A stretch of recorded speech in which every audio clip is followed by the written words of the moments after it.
There's no feeling more intense than starting over.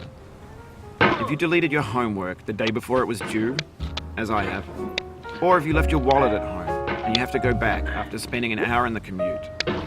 If you won some money at the casino and then put all your winnings on red but it came up black. If you got your best shirt dry cleaned before a wedding and then immediately dropped food on it. If you won an argument with a friend and then later discovered that they just returned to their original view. Starting over is harder than starting up. If you're not ready for that, like if you've already had a bad day, then what you're about to go through might be too much. Feel free to go away and come back. I'll be here.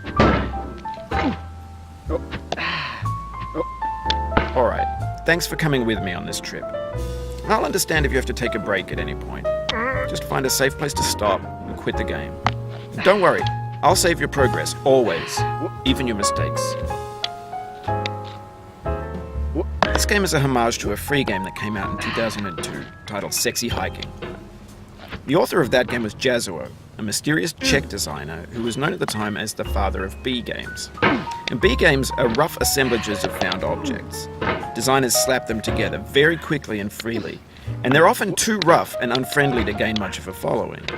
They're built more for the joy of building them than as polished products. In a certain way, Sexy Hiking is the perfect embodiment of a B game. It's built almost entirely out of found and recycled parts, and it's one of the most unusual and unfriendly games of its time. In it, your task is simply to drag yourself up a mountain with a hammer. That act of climbing, in the digital world or in real life, has certain essential properties that give the game its flavor. No amount of forward progress is guaranteed. Some cliffs are too sheer or too slippery, and the player is constantly, unremittingly in danger of falling and losing everything. Anyway, when you start Sexy Hiking, you're standing next to this dead tree that blocks the way to the entire rest of the game. It might take you an hour to get over that tree, and a lot of people never got past it. You prod and you poke at it, exploring the limits of your reach and your strength, trying to find a way up and over. And there's a sense of truth in that lack of compromise. Most obstacles in video game worlds are fake. You can be completely confident in your ability to get through them once you have the correct method or the correct equipment or just by spending enough time. In that sense, every pixelated obstacle in Sexy Hiking is real. The obstacles in Sexy Hiking are unyielding, and that makes the game uniquely frustrating. But I'm not sure Jazuo intended to make a frustrating game. The frustration is just essential to the act of climbing, and it's authentic to the process of building a game about climbing. A funny thing happened to me as I was building this mountain. I'd have an idea for a new obstacle, and I'd build it, test it, and it would usually turn out to be unreasonably hard. But I couldn't bring myself to make it easier. It already felt like my inability to get past the new obstacle was my fault, as a player rather than as a builder.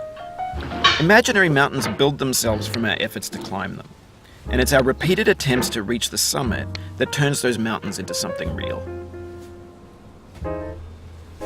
When you're building a video game world, you're building with ideas, and that can be like working with quickset cement. You mold your ideas into a certain shape that can be played with, and in the process of playing with them, they begin to harden and set until they're immutable, like rock. And at that point, you can't change the world.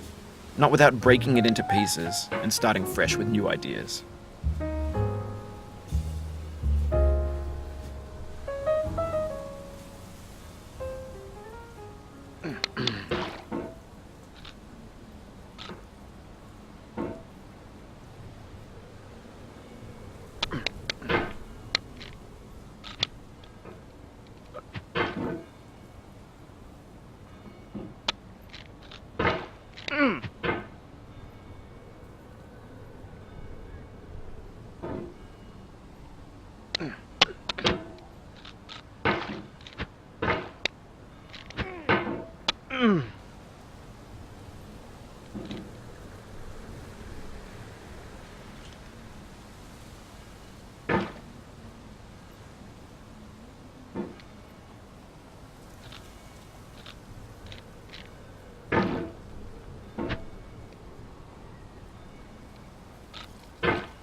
For years now, people have been predicting that games would soon be made out of prefabricated objects, bought in a store and assembled into a world.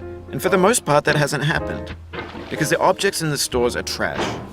I don't mean they look bad or that they're badly made, although a lot of them are. I mean they're trash in the way that food becomes trash as soon as you put it in the sink.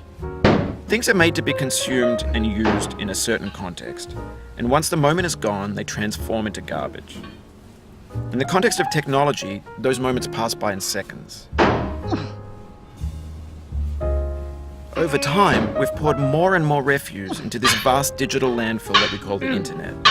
It now vastly outnumbers and outweighs the things that are fresh and untainted and unused. When everything around us is cultural trash, trash becomes the new medium, the lingua franca of the digital age. And you could build culture out of trash, but only trash culture. B games, B movies, B music, B philosophy. Maybe this is what digital culture is. A monstrous mountain of trash, the ash heap of creativity's fountain. A landfill with everything we ever thought of in it. Grand, infinite, and unsorted. There's 3D models of breakfast, Gen X's fanfic novels, Scan magazines, green screen Shia LaBeouf, banned snuff scenes on Live League.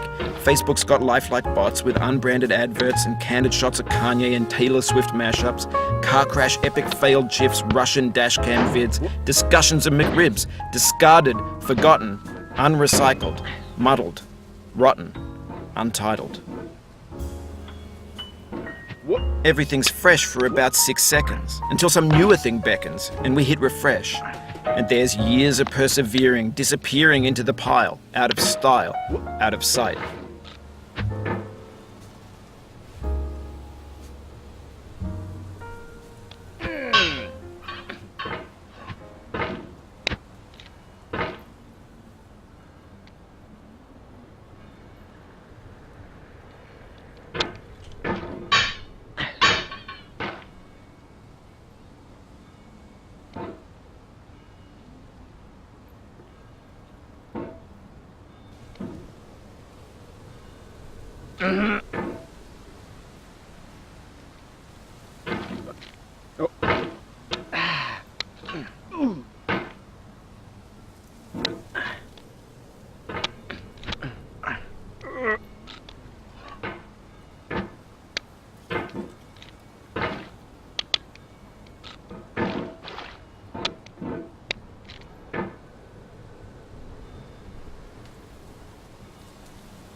You've done this part before. You know it's possible.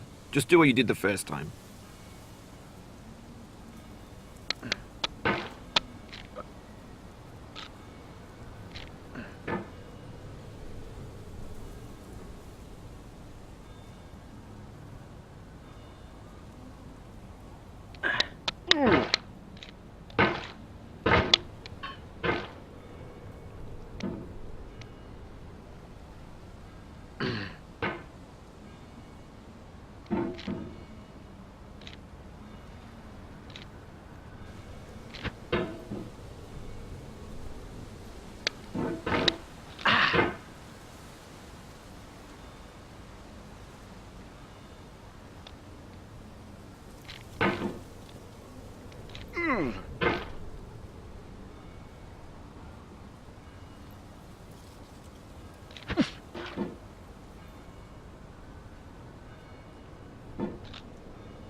Oh, you just lost a lot of progress. That's a